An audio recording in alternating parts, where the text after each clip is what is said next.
A woman discovered that it was not her husband who was touching her every night, a terrible truth that was revealed too late. Every morning, at 3 o'clock sharp, her husband would wake up overcome by an overwhelming desire, making love with an intensity never seen before, but at daybreak, he couldn't remember anything. Sleepwalking, stress, or something much worse? He tried to ignore it, convinced himself it was his imagination, until he decided to record everything. When he saw the images, the blood froze in his veins. The truth was simply shocking. Elisa, a woman of little faith, had not confessed her sins for years, but that morning there was no other way out. I needed to share. I needed answers. "Father, something strange is happening in my marriage." His weak, hesitant voice echoed in the confessional. Father Miguel, silent behind the bars, waited. Elisa took a deep breath, her chest tight with anguish. How could she explain something so absurd? "I love my husband. We've been married for over 10 years. We have a good relationship. We talk about everything. Our love life has always been wonderful." She paused, her cheeks burning as she spoke of their intimacy. But lately the words refused to come out, as if admitting it made everything even more real. Lately, he wakes up in the middle of the night and looks for me, full of desire, of energy. Her fingers tightened against her skirt, her nails digging into her skin. We make love as always, with intensity, affection, but her voice failed, and she looked at the floor, shame mixed with fear. In the morning, when I talk about the night, he says he doesn't remember anything at all. Father Miguel was silent for a moment, his eyes narrowing in concern. "And has this happened often?" Elisa nodded, a shiver running down her spine. "Almost every morning. At first I thought it was just tiredness, that he was exhausted from work, but it's always the same and he doesn't remember anything. Absolutely nothing." The priest frowned thoughtfully. "Have you talked to him about this?" "Several times." He let out a shaky breath. "At first he laughed, he thought I was joking, but then he started to get irritated. He said I was making things up, dreaming." Elisa's eyes filled with tears, and she had to hold back her tears. "I thought maybe I was imagining it all, but I know what happened, Father. I was there, I felt it. And how can he not remember anything?" Father Miguel made the sign of the cross, his expression serious. "How long has this been going on?" Elisa hesitated, as if she didn't want to admit it. "Weeks, maybe 3 months, I'm not sure. I just know it's getting more and more frequent. And it's scaring me." Silence fell heavily in the confessional. Father Miguel took a deep breath, his voice low and grave. "My daughter, you are in serious danger." Elisa left the church with her heart racing and heavy steps. The sunlight felt cold that morning, as if the world around him had faded. Father Miguel's words echoed in his mind, repeating like a dark whisper. She pulled her coat tighter around her, trying to ward off the chill that was haunting her. He stopped on the sidewalk, taking a deep breath. He needed to compose himself before heading back home. She didn't want Rodrigo to notice her uneasiness. Not now. Not while she herself was still trying to understand what was happening. As she closed her eyes, the image of her husband's confused face came to mind. Rodrigo, always with that easy smile, a light humor that made her laugh even on difficult days. They had been together for over 10 years, and she had never doubted his love, not until now. They were always accomplices, sharing secrets, dreams, even the silliest fears. They had a happy life with a peaceful routine. Rodrigo was a dedicated, attentive husband, a loving man. Everything seemed perfect. Elisa frowned, feeling a tightness in her chest. How had everything changed so suddenly? How could the man she loved act so intensely in the middle of the night and then not remember anything? It was as if they lived in two different worlds, one at night, full of passion and desire, and another in the morning with a husband who acted as if nothing had happened. She clearly remembered the first time this happened. Rodrigo had come home exhausted that night, having worked late, facing a difficult project that seemed to drain all his energy. She took a shower, ate dinner in silence, and barely managed to watch the news before falling asleep on the couch. Elisa woke him up affectionately, guiding him to bed. He barely opened his eyes, mumbling a sleepy, "Good night," before turning onto his side and falling into a deep sleep. She smiled, amused by his tiredness, and fell asleep soon after. Then, in the middle of the night, she felt Rodrigo pulling her closer, full of desire and affection. She woke up surprised but returned the affection, enchanted by his intensity. It was as if all the tiredness had disappeared. Rodrigo was radiant, affectionate, engaging, more in love than ever. The next morning, Elisa woke up first, still feeling the warmth of those moments. He prepared coffee with a smile on his lips, remembering the wonderful night they had. When Rodrigo entered the kitchen, she greeted him with a kiss and a teasing. "You were excited last night, huh?" He frowned, his eyes narrowed in confusion. "Last night? What are you talking about?" Elisa laughed, thinking he was joking. "Are you going to say you don't remember? You were full of energy. You woke me up in the middle of the night." His smile disappeared, giving way to a serious expression. "Elisa, I was dead tired yesterday. I slept like a log. I think you dreamed." Her heart froze. That didn't make sense. How could he not remember anything? How could he act so normally after such an intense night? "Are you serious?" she asked, trying to keep her voice casual but feeling a lump forming in her throat. "Of course I am," he chuckled, shaking his head. "You must have been daydreaming, love. I wouldn't have had the strength for that yesterday." Elisa forced a smile, trying to hide her discomfort. That day, she decided to believe his explanation. Maybe he really had dreamed, maybe he was exaggerating. But then it happened again, and again, and again. Always the same. Rodrigo would fall asleep exhausted, falling into a deep sleep as soon as his head hit the pillow. But in the middle of the night, he would wake up full of energy, captivated, passionate, and then, in the morning, he would remember absolutely nothing. Elisa tried to ignore it at first, convincing herself that she was overreacting. He thought maybe he was dreaming, as he said. He tried to believe that his mind was playing tricks on him, that the wonderful nights they spent together were a figment of his imagination. But it was all so real. She could feel his touch, the warmth, the affection. It couldn't be a dream, not when I woke up with my body aching, as if I had actually spent hours in his arms, not when his scent lingered on her skin. She then began to consider other possibilities. He thought that Rodrigo might be suffering from some problem that made him forget things, perhaps stress and overwork, or something worse. Who knows, a sleep disorder or a neurological problem. Worried, she suggested that he see a doctor, a psychiatrist perhaps. But Rodrigo was furious. They ended up arguing badly that morning. His voice echoed loudly through the house as he accused her of being obsessed with something that didn't exist. "I have no problem, Elisa," he shouted, his eyes flaming with irritation. "You're the one who's going crazy with this story. You're accusing me of things I didn't do." Elisa tried to argue, to explain her concern, but Rodrigo refused to listen. "I've been sleeping like a log lately. I'm so tired. If anyone needs a psychiatrist here, it's you," he insisted, his voice full of conviction. His words cut deep. Elisa was hurt, but she couldn't blame him. After all, none of it made sense. How to prove she wasn't going crazy? How to prove that everything was real?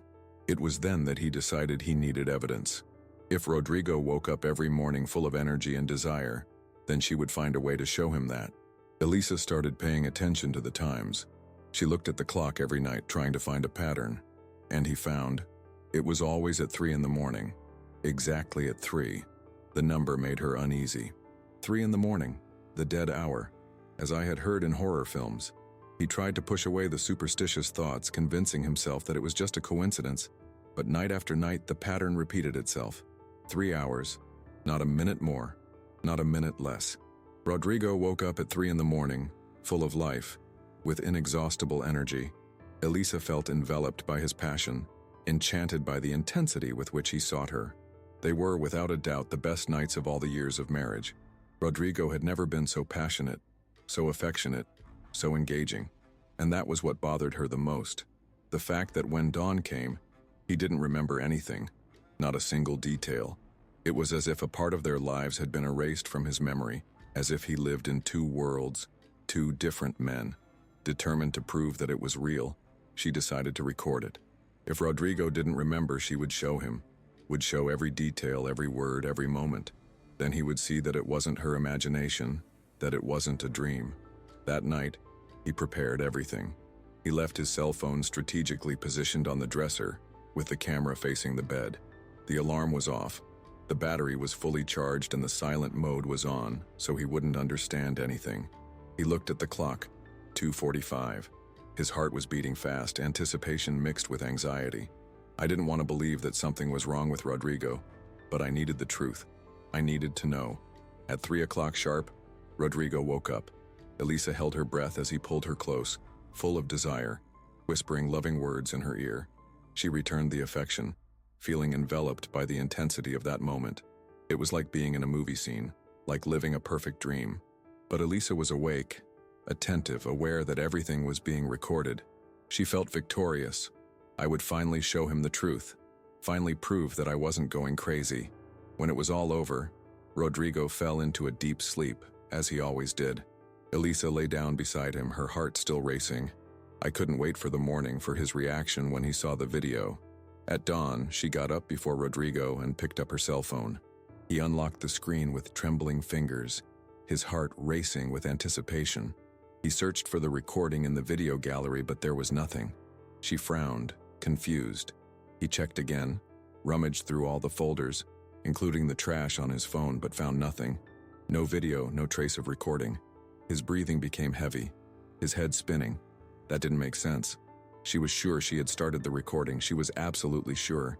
"What are you doing, love?" Rodrigo's voice sounded behind her, still hoarse from sleep.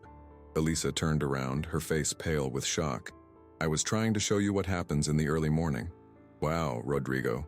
He crossed his arms impatiently. "This story again?" He shook his head in irritation. "Aren't you tired, Elisa? You're obsessed with this. You're dreaming. You're becoming paranoid." "No! I recorded it. I swear I recorded it," she insisted, her voice desperate. "But it's not here. I don't know what happened."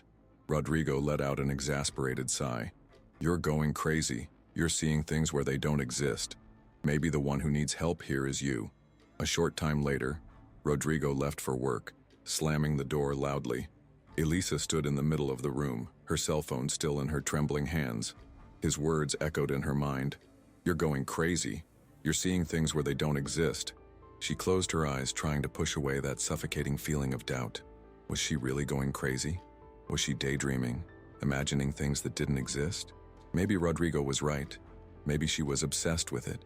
But it was so real. Every detail, every touch, every word whispered in the middle of the night. How could it be just a dream? How could your body react so intensely to something that didn't happen? Elisa pressed her hands to her temples, trying to push away the memories. His head was pounding, the anguish growing with every thought. She wanted to forget all of that. She wanted to stop questioning her own sanity. I needed to occupy my mind. I needed to do something. She went to the kitchen, determined to clean the house. Perhaps the movement, the sound of water, and the smell of cleaning products would help to dispel those disturbing thoughts. He turned on the radio to any station, letting the music fill the heavy silence of the house. He started at the sink, washing the dishes with quick automatic movements, concentrating on the sound of the water, the foam running between his fingers. After the kitchen, he went to the bedroom, laid out the bed with precision, folding each corner of the sheet as he did every day. I wanted to erase any trace of that confusing dawn, any trace of that suffocating feeling. Finally, he took a damp cloth and began to wipe down the furniture, removing the dust that had accumulated on the dresser. He moved automatically without paying much attention to details, just trying to distract himself. But then a chill ran through his body, making his hair stand on end. Elisa froze, the cloth still in her hands. A wave of cold enveloped her, despite the sun coming through the window. He looked up, his eyes fixed on the painting hanging on the wall above the dresser.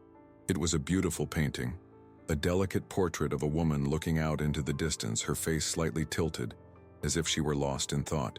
Elisa remembered when she had bought it months ago at a thrift store downtown. It was a great find. The price was reasonable and the painting looked new and well preserved. The soft shades of blue and gray matched the room perfectly, bringing an atmosphere of calm and serenity, leaving her satisfied with the purchase. But now, looking at the painting, he felt strangely uncomfortable. The shiver still ran down his skin, like an invisible electric current. He tried to shake off the feeling, forcing himself to admire the beauty of the painting. It was just a painting, just an old work of art, but something bothered her, something she couldn't put her finger on. He leaned in closer, narrowing his eyes as he took in the details of the painted woman's face. Her expression was serene, almost melancholic, with a distant look that seemed to cross time, an empty look, as if she carried a weight that no one else could see. Elisa shook her head, trying to shake off the uncomfortable feeling. He was letting himself be influenced by his own fears. He was imagining things again. Still, he couldn't resist the urge to touch the painting. I wanted to feel the textures of the paint, the soft lines that formed the delicate face. He reached out hesitantly until his fingers brushed the rough surface of the painting. But the moment he touched the painting, an intense chill ran through his body, like an icy shock. Elisa stepped back, her heart racing. She felt foolish for being scared.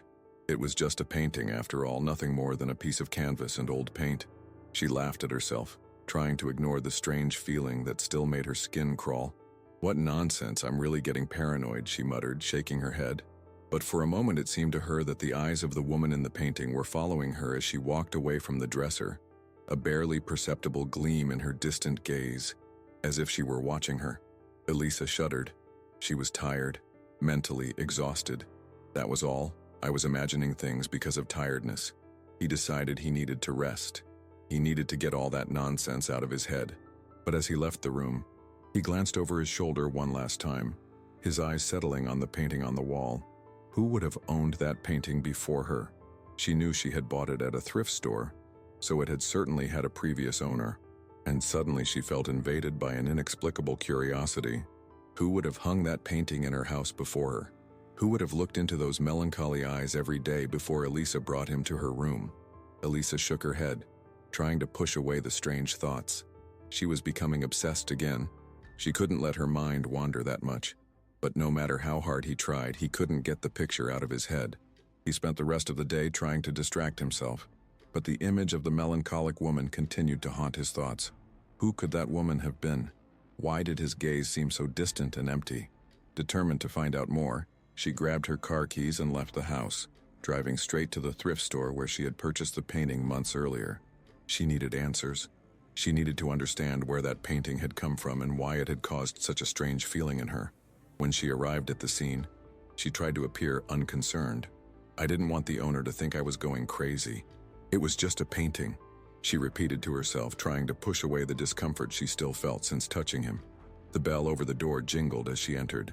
The place was crammed with old furniture, used clothes, and knickknacks piled high on dusty shelves. Donna Silvia, the owner, was organizing a pile of old books when she noticed his presence. "Elisa, what a surprise. How are you, dear?" "Hi, Silvia. How are you? And you?" Elisa smiled, trying to sound casual. "I decided to take a look. Maybe I'll find something interesting again." "Make yourself at home, my dear. There's always a hidden treasure here." Elisa began to walk around the thrift store, trying to disguise her true intention. He looked at some old crockery, fiddled with clothes, and finally stopped in front of a wall full of paintings. There were landscape paintings, old portraits, and dusty religious images. He stood there for a moment, pretending to study the frames as he searched for a way to introduce the subject. I didn't want to sound strange or raise suspicions about her intentions. "You have beautiful paintings here, Silvia," he commented, trying to sound casual. "I love paintings. In fact, the one I bought a few months ago matches my room perfectly." Donna Silvia smiled, satisfied. "Oh, that was a real work of art. I think it was the most beautiful painting I've ever received here at the store. You were lucky to find it before someone took it." Elisa forced a smile, trying to keep her tone casual. "True, he's wonderful. He caught my attention as soon as I walked in. It was like he was waiting for me." She laughed softly as if she was just bringing up the subject. "Do you know who owned it?" "I was curious. The painting is so delicate. I thought it could have been painted by someone with a lot of talent." Donna Silvia adjusted her glasses on her face, thoughtfully. No. The old owner didn't have that talent. No, actually, she wasn't very lucky in life. She was a suffering woman. She carried a huge weight on her shoulders. A difficult life. "What do you mean, Mrs. Silvia?" Donna Silvia sighed, leaning against the counter as she looked at the floor, as if she was reliving distant memories. "The former owner of the painting was called Marisa. She wasn't from here. She came to this city when she was an adult. But what she went through before that, no one should have to go through so much pain." Elisa remained silent, feeling her heart beat faster.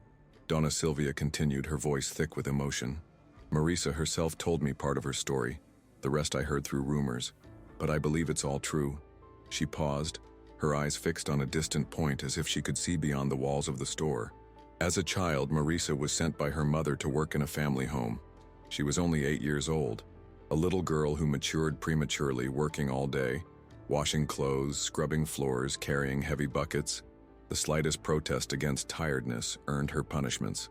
Elisa remembered her childhood, full of games and laughter, and tried to imagine an existence deprived of all that, without affection, without care, only work and suffering. The woman said that she suffered in silence, holding back her tears, hiding her pain so as not to draw the attention of her employer. A small mistake was enough to get her beaten, so imagine if the employer found out. Donna Silvia was silent. Her gaze darkened. Elisa felt an anguishing tightness in her chest. Home, to continue her own life. Marissa suffered in silence until her employer moved to another city, taking her with her. Elisa's eyes widened, curiosity giving way to anguish. Her mother never looked for her. Years passed without news, Marissa living in deplorable conditions, with only a red dress, always dirty and torn, infested with lice. Assaults, humiliations, arrested for theft, a defenseless girl, abandoned by the police, to her own fate. She tried to smile, but her lips trembled. Marissa's painting was in her room, above the dresser, where she gazed at it every night. Elisa said goodbye to Donna Silvia in a trance-like state, her steps automatic, Marissa's story echoing in her mind like a persistent lament, an unbearable weight on her chest. Her room filled her with deep fear. She turned onto the next street and ran to the church. The temple was silent, filled with the distant sound of whispered prayers and the aroma of candles. Elisa sat on a bench, her fingers intertwined, waiting for the faithful to leave. Escaping hastily, "I went to a thrift store today, a thrift store where I bought a painting months ago, and I discovered something terrible, something that terrifies me." The priest kept his gaze steady.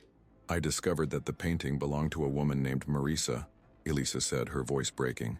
"She had a terrible life, abandoned by her mother, mistreated, used, rejected. Her suffering was so great that they say she began to be accompanied by something, by an entity." From the silence. "After I took the slate home, everything started to happen. Before I didn't understand, but now I see. Rodrigo started waking up every morning at 3 a.m., full of energy, without remembering anything the next day." She lowered her head, tears threatening to fall. "I don't know what to do anymore. I'm afraid that I'm experiencing something inexplicable. I feel that there's something wrong with that situation." The priest remained silent, processing the information. Calmly, he stood up and made the sign of the cross over Elisa. "You need strength, my daughter, strength and faith. Let's pray," he said firmly. Elisa nodded, closing her eyes as he prayed. The priest's words were firm, powerful. Elisa felt a comforting warmth run through her body. When the prayer ended, the priest held her hands. "Listen to me carefully, Elisa. First, pray Psalm 91 7 times before going to sleep for 7 days. And you need to get rid of the painting, burn it, don't give it away, don't throw it away, destroy it." Elisa's heart raced. Burning the painting. Somehow, it felt right. "And there's one more thing." The priest squeezed her hands lightly. "The next time your husband wakes up at 3 a.m., don't give in. Resist no matter what happens. This time, instead of accepting, ask who is there with you. Ask directly. And whoever it is, whatever happens, rebuke them in the name of Jesus." Elisa's heart was pounding. Should I really confront this?" The priest made the sign of the cross. "Yes, because the truth needs to be revealed, my daughter." Elisa left the church with trembling hands, the priest's words echoing in her mind. Despite everything, the anguish grew. What would happen that night? Would she have the courage? The journey home seemed endless. Her heart was beating fast. Her hands were sweating. A strange cold ran through her. She parked, took a deep breath before getting out. Everything seemed different. When she entered, she heard the shower. Rodrigo was getting ready for bed, as always, as if nothing was wrong. Elisa walked through the living room, feeling the house strangely silent. In the bedroom, her gaze went straight to the wall, to the face of the painted woman, motionless, with her melancholic expression. Fear tightened her chest, but she looked away and went to the kitchen. She wasn't hungry, but she forced herself to eat, to maintain normality. Rodrigo appeared wearing light clothes, his hair damp. He ate dinner calmly, talking about work, his tiredness, the need to sleep early. And he slept, but Elisa didn't. Those words. She spent minutes whispering the prayer 7 times as the priest had instructed. A shiver ran through her. It was a little after midnight. Elisa turned off the lights and lay down next to Rodrigo, knowing she couldn't sleep. The tension in her body wouldn't let her relax. She waited. At 3 a.m., a shiver ran through her skin. Elisa opened her eyes slowly, feeling Rodrigo caress her body. A soft, affectionate touch, but Elisa couldn't reciprocate. Her heart raced, hammering against her ribs. It was her husband's touch, but was it really him? Fear paralyzed her. He was there, but her mind seemed to float in an abyss of uncertainty and terror. Rodrigo ran over her skin, but for an instant she felt that it was not his touch. Her gaze moved slowly to the painting. Her heart stopped. The woman in the painting was looking at her, her face slightly tilted, her lips curved in an almost imperceptible smile. A shiver ran down Elisa's spine. She blinked rapidly, her eyes watering. Had the painting really smiled at her? Fear was suffocating her. Rodrigo's touch continued, but Elisa could no longer bear it. She had to react. Her eyes closed tightly. She sought refuge in prayer. Her lips parted in a trembling whisper. "He who dwells in the secret place of the Most High shall abide under the shadow of the Almighty." Her fingers tightened on the sheet. Her breath caught in her throat. With each word, she felt a crushing weight on her chest. Rodrigo's hand slid to her face, and in that instant, Elisa felt something cold touching her skin. She stopped. The man beside her had her husband's face, but Elisa knew it was not him. Her heart. She could no longer pretend. Her throat dry and her voice hesitant, she asked, "Who are you?" He was pretending. She shook her head slowly, her chest rising and falling in short breaths. "No, you're not him." Rodrigo's smile faltered. Elisa swallowed hard, gathering her courage. "You don't have to pretend anymore. I know you're not him." He looked around, his face contorted with anger, his breathing heavy as if he were holding back something that was about to explode. Elisa instinctively recoiled. "It doesn't matter who I am." His voice was no longer the same, thick, deep, filled with something cruel and fierce. "You know it's true." He raised his hand, sliding his cold fingers over her face. It trembled, but she didn't retreat anymore. "What if I don't want to?" The whole room seemed to shudder. Elisa closed her eyes tightly, tears streaming down her face. She couldn't give in. She couldn't let him win. She clutched the rosary in her hand and, with all the strength she could find within her, whispered, "In the name of Jesus, get out of my husband." The smile disappeared instantly. The hatred returned with a frightening intensity. His eyes were pools of darkness. "Chalice!" His voice was hoarse, filled with fury. "In the name of Jesus, I rebuke you. Get out of my husband now." Rodrigo's body contracted. He clenched his teeth. "Stop it!" he roared, his voice echoing through the room. Elisa felt the mattress dip beside her. "I command you in the name of Jesus, get out." The entity let out a deafening scream, an inhuman sound. The room shook. Before Elisa could react, icy hands grabbed her neck. The grip was suffocating. His entire body was shaking. His vision began to darken.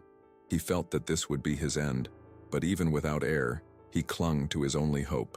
"In the name of Jesus, I rebuke you," Elisa screamed with all her remaining strength. Rodrigo's eyes were filled with darkness. The fury in him was overwhelming. "Stop praying!" The shout made the walls shake. Elisa tried to free herself, but she no longer had the strength. His vision blurred. The room was spinning. His eyes grew heavy, startled, chest rising and falling in gasping breaths.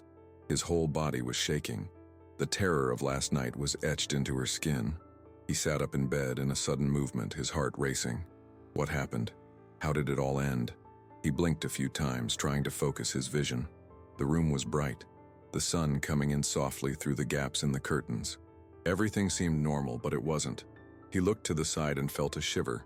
Rodrigo was not in bed. His side of the mattress was empty, the sheet turned up, as if he had gotten up hours ago. Elisa felt her stomach turn, looked at the clock, 10:03. Her eyes widened. My God, she always woke up at 7 a.m., but now it was already past 10 a.m. How is that possible after what happened in the early hours of the morning? How did you manage to just black out and sleep for so long? Why did your body give in like that? Fear tightened his chest again. He threw the covers aside and got up quickly. The room was different, not in appearance but in energy. That oppressive feeling that suffocated her every morning was no longer there. The air seemed lighter, the silence less heavy. Elisa ran her hand over her neck, still feeling a slight burning sensation. That was real, she knew. However, Rodrigo left for work as if nothing had happened. He didn't even wake her up, nor did he mention the night before. Did he remember? Elisa closed her eyes for a moment. It didn't matter. There was something that still needed to be done. She looked up and held her breath. The painting was still there, hanging on the wall, intact, with the same old frame, the same woman with the lost look. But Elisa was no longer mistaken. Neck and squeezed it tightly. I wasn't alone. With a single movement, he grabbed the frame and ripped it from the wall, knelt down beside him. Father Miguel had told him to pray before burning it. Elisa closed her eyes, holding the rosary against her chest. Lord, I cry out to you at this moment. I ask for Marissa's soul, that all the suffering she carried in life no longer imprisons her, that she can rest in peace, and that all evil that is still linked to this picture be now broken. In the name of Jesus. The wind blew lightly, swaying the leaves on the trees around. Shivers ran through his body, but he didn't hesitate. He took the bottle of alcohol he had brought and poured it over the screen, soaking it completely. The strong smell filled the air. She took the matches. His fingers trembled, but his faith remained unshakable. Cracking against the alcohol-soaked surface, Elisa remained on her knees, watching the flames consume every piece of that screen. And then she heard the screams, a terrifying sound coming from inside her own mind. Screams of pain, screams of despair, many distorted voices echoing in her head, whispering, crying, cursing. Elisa closed her eyes tightly and held the rosary even tighter. The Lord is my refuge, the Lord is my fortress, she cried out in a firm voice, without taking her eyes off the fire. Elisa saw frightening images, faces distorted by suffering, shadows contorted as if they were fighting amidst the flames. A strong wind blew away the smoke, silencing the screams, the flames dying down to embers and ash. Elisa took a deep breath, feeling the weight on her chest lift. The ghostly scene had disappeared, and with it the anguish of the night. The sun was already setting when the familiar key turned in the lock. In the kitchen, Elisa was setting the table when Rodrigo came in. Tired, sighing. Long day, he muttered, dropping his backpack on a chair. Elisa observed her husband, apparently normal, serene, unconcerned, as if nothing had happened. Hi, honey, I'm glad you're here. Dinner's ready, she said, pulling out a chair. Rodrigo washed his hands and joined her, eating ravenously. After a few bites, he smiled enigmatically. You know what's funny? He began unexpectedly. This morning you slept like an angel. You didn't even move. You were so peaceful that I decided not to wake you up. Elisa forced a smile, knew the reason for his deep sleep, what had happened before. I think I needed to rest, he replied, keeping it light. Rodrigo agreed, but soon continued. The strange thing is that I didn't sleep well. I woke up exhausted, in pain, as if I had spent the night fighting with someone. Elisa choked. What a thing, huh? Said Rodrigo. To make matters worse, I had a horrible nightmare. Elisa's stomach turned. His voice sounded distant. A nightmare? Elisa asked. Rodrigo confirmed, putting his hand to the back of his neck. I dreamed about us. We were talking. Everything was normal. But then I grabbed you by the neck. Elisa's breathing faltered. What? She exclaimed in disbelief. Rodrigo, uncomfortable, scratched his head. I don't know why, but I was squeezing you and I couldn't stop. A shiver ran down Elisa's spine. It was very real. I woke up with a weight on my chest, feeling terrible, because I would never do that to you. A tear rolled down Elisa's face. Rodrigo's eyes widened. Hey, what's wrong? He asked, worried, approaching her. Elisa wiped away the tear, forcing a smile. Nothing, nothing. He frowned. It's just, hearing you say you would never hurt me. It touched me. I'm so lucky to have you. Rodrigo relaxed, smiling. Oh, love, of course I would never hurt you. You know that, right? Elisa nodded, squeezing her fingers. So forget about that nightmare. After all, it was just that, a nightmare. Rodrigo hesitated, as if he wanted to say something more but held himself back. You are right. Elisa smiled, went back to eating, but her insides were in panic. She knew it hadn't just been a dream. Rodrigo felt this even unconsciously. Her body remembered, and it terrified her. Rodrigo, she called him softly. What do you think about going to Mass on Sunday? Rodrigo blinked in surprise. Mass? It's been so long. I think it would be nice. He watched her, as if trying to decipher that sudden invitation. Okay, why not? He agreed, smiling.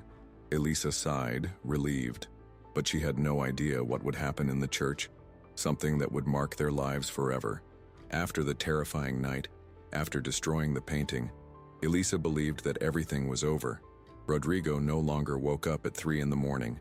He slept deeply, without restlessness, without empty looks, without that uncontrollable desire. Elisa felt peace. Whatever was using Rodrigo's body was gone. But when I thought everything was resolved, something strange happened. It was Sunday. The sun illuminated the church. A gentle wind blew through the trees. Elisa and Rodrigo arrived early. The church was packed. The faithful sang softly. Elisa felt calm, or at least she thought she did. The ceremony continued normally, with a sermon about faith in the face of trials. Elisa reflected on everything, on how faith had been her shield, how God had strengthened her. But then, the last prayer, Father Miguel raised his hands, beginning the final blessing, asking God to protect everyone. The faithful, with their eyes closed, gave their hearts to God.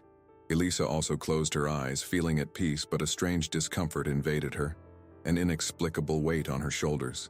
The priest's voice continued, "May all pain, all shadow, all evil now fall upon the earth and disappear."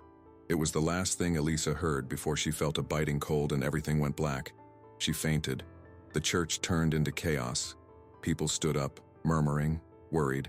Rodrigo, desperate, held Elisa, taking the cell phone. "Call an ambulance," he shouted, his voice shaking. Father Miguel knelt beside Elisa, closed his eyes and began to pray, tracing the sign of the cross on her forehead, murmuring words that only she could hear. Minutes later, Elisa opened her eyes, feeling dizzy, as if waking up from a deep sleep. His vision was blurred, but the first thing he saw was Father Miguel's face. He didn't look relieved. He was scared. His eyes searched hers for a moment too long. Elisa felt a bigger chill than before. The priest leaned over, whispering in her ear, "Nothing can touch a woman of faith. God is with you." Before Elisa could react, the ambulance arrived. Rodrigo helped the paramedics while she tried to understand what had happened. But Father Miguel's gaze remained in his mind. Hours later at the hospital, Elisa was sitting on the stretcher, recovered. Rodrigo held his hand, restless. "You scared the hell out of me, love. The doctor said it was just a drop in blood pressure, but for God's sake, you were freezing." Elisa tried to smile, but her thoughts were in the church. Could it have just been a drop in pressure? Or something else? A heavy mood hung in the air. Elisa's heart was racing, trying to understand everything. Suddenly, the door opened and the doctor came in. "I have some news for you." Rodrigo became tense. "What's wrong, doctor? Is it serious?" The doctor laughed. "Quite the opposite. Elisa's tests are ready and she's pregnant. Congratulations, you're going to be parents." Time has stopped. Elisa's eyes widened. Rodrigo froze, then broke into a wide smile. "Pregnant," he laughed, taking Elisa's hands. "Oh my God, honey, we're having a baby." He hugged her, kissing her forehead. It was unexpected, wonderful news. But while Rodrigo smiled, making plans, Elisa's smile faded. Rodrigo's excited voice became a distant noise. The world around disappeared. She was trapped in her mind. Terror returned like an avalanche. The dark nights, the touches that should never have happened, and then that voice, thick and horrible, echoed in his mind, scratching at his conscience. "Those were the best nights," the voice echoed. A biting chill spread through his stomach. No, it couldn't be.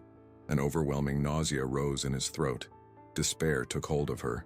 Elisa stood up, almost knocking over the chair, and ran to the bathroom, locking the door.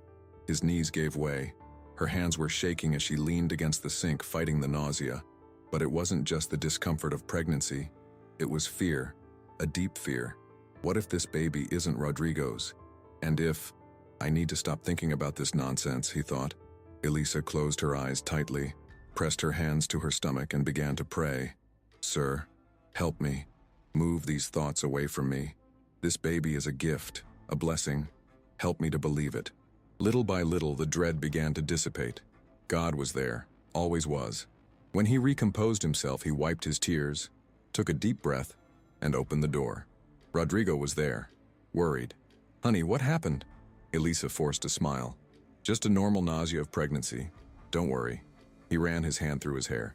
Are you sure? You took a while in there. It was just the fright of the news. She tried to reassure him, putting her hand on her belly. I'm still processing all of this. Rodrigo smiled, more relaxed. Don't even tell me, I can't believe it yet. Let's have a baby. His euphoria was contagious. On the way home, they began to imagine the life from then on. We need to start organizing everything, said Rodrigo, animated. The little room, the outfits. Will it be a boy or a girl? Elisa laughed lightly. There's time for that, love. Let's calm down. Rodrigo nodded, but was visibly excited. I just know he's going to be the most loved baby in the world. Elisa smiled, feeling his affection, but something still bothered her. The dark voice that echoed in his mind did not come out of his head. The dread I had felt in the bathroom was still there, latent. She needed peace, and knew where to find her. The following afternoon, taking advantage of the fact that Rodrigo was at work, Elisa returned to the church. The sun crossed the stained glass. The atmosphere was quiet, welcoming, but even there, his soul was restless. She sought Father Michael, finding him in the sacristy. As soon as he saw her, he smiled. Elisa, he said. She approached, hesitant. Father, I wanted to talk a little. He analyzed her, as if she already knew the reason for the visit. Of course, my daughter. What afflicts you? Elisa took a deep breath. I'm pregnant, Father. And I'm happy, really, he said, playing his womb. But I can't avoid some bad thoughts. I'm afraid.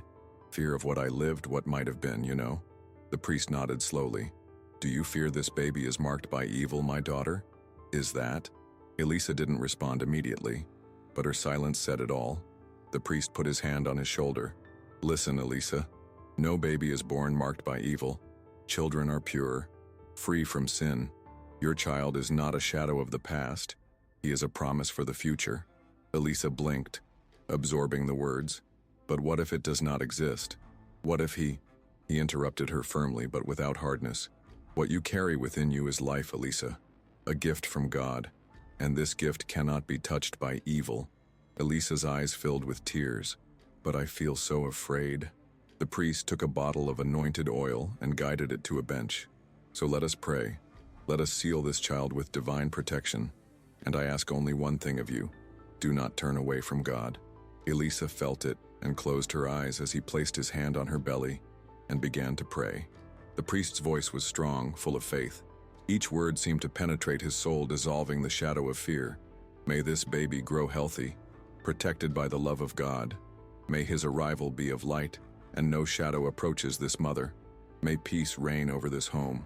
Elisa felt a warmth take over her chest, as if everything was returning to its place. At the end of the prayer, the priest smiled. Trust, Elisa. Nothing can touch a woman of faith. God is with you, honey. She wiped her eyes, taking a deep breath. For the first time in a long time, he felt truly at peace. As he left the church, he felt that all the evil had been left behind. The following months passed quickly. Elisa's belly grew every day, feeling the baby, healthy, full of life. Rodrigo was radiant. The man who once ran away from medical appointments now attended each ultrasound with his eyes shining. When they found out they were having a girl, they were even more excited. Emerald, Elisa said with her hand on her womb, a precious jewel. The precious jewel God has given us. And so it was decided. Esmeralda was loved even before she was born. They planned everything in the smallest detail. The little room was getting ready. The outfits organized, every detail one step further for the most anticipated moment. It was on a rainy Sunday, while watching a movie, that Esmeralda decided it was time to come into the world. Elisa and Rodrigo were on the couch when a strong discomfort made her straightened. Is everything okay, honey? Rodrigo asked, frowning. Before Elisa could answer, she felt a snap, a hot liquid dripping between her legs. Her eyes widened. My water broke. Rodrigo's expression was one of pure panic. What? He exclaimed, jumping from the couch. My God, it's happening. And now, what do I do? Elisa laughed lightly, even through the pain. Take the baby's suitcase and help me get to the car. Rodrigo nodded frantically, running around the house, stumbling in the furniture. He looked more nervous than her. He took the suitcase, helped Elisa get in the car and accelerate, trying to stay calm. But Esmeralda didn't want to wait. Elisa's contractions became more intense, and she felt the baby was coming. Rodrigo, I don't think there will be time. Rodrigo widened his eyes, incredulous. What do you mean, won't give time? Elisa screamed in pain. She's being born now. Rodrigo felt his heart to fire. He didn't know if he drove, he helped Elisa, or crying with emotion. Oh my God, what do I do? Stop the car! He pulled over to the shoulder with a jerk. His heart was pounding in his chest as he looked at Elisa and saw the baby's head emerging. Oh my God! The rain was hitting the car windows, and there, amid chaos, Rodrigo helped Esmeralda come into the world. Elisa held the baby in her arms, breathless, emotional. She was perfect. Rodrigo looked at the two of them, tears streaming down his eyes. My God, I'm a father. Elisa laughed, still trembling. Yes, and you were a great makeshift obstetrician. Rodrigo ran his hand over his face in disbelief. I never complain about life again. That was the most insane and most amazing thing I've ever lived. He muttered thanks to God while driving quickly to the hospital. As soon as they arrived, Elisa and Esmeralda were attended immediately. But who needed special care was Rodrigo. The emotion was so great that his pressure fired, and he needed a medicine to calm down. First trip, right, Dad? Joked the nurse while he was taking a deep breath lying on a stretcher. You have no idea what I went through today, Rodrigo grumbled, placing his hand on his forehead. In the end, everything was resolved, and the three of them were fine. Elisa looked at Rodrigo, holding Esmeralda in his arms, and felt her heart overflow. They were complete. The terror was behind them, and now nothing else mattered but the love of that family. Do you believe that an object can bring an evil entity into the house, or all this is a coincidence? I want to know your opinion. Leave it in the comments. And before we ended, I would like to send a special kiss to Regina Celia, Leah de Freitas, and Maria Noisa dos Santos, who were the most participative in the comments of the week. Thank you very much for your affection. A big hug, and see you next time. And if you haven't seen the previous story yet, see a preview of what happened. Woman falls in love with Roberto Carlos and even gets a virtual marriage proposal, but what she didn't imagine was the ending that all this would have. Click the following screen and follow this impressive twist. Thanks for watching. Comment below what you think of this story and which city you are watching us. Leave your like and subscribe to our channel.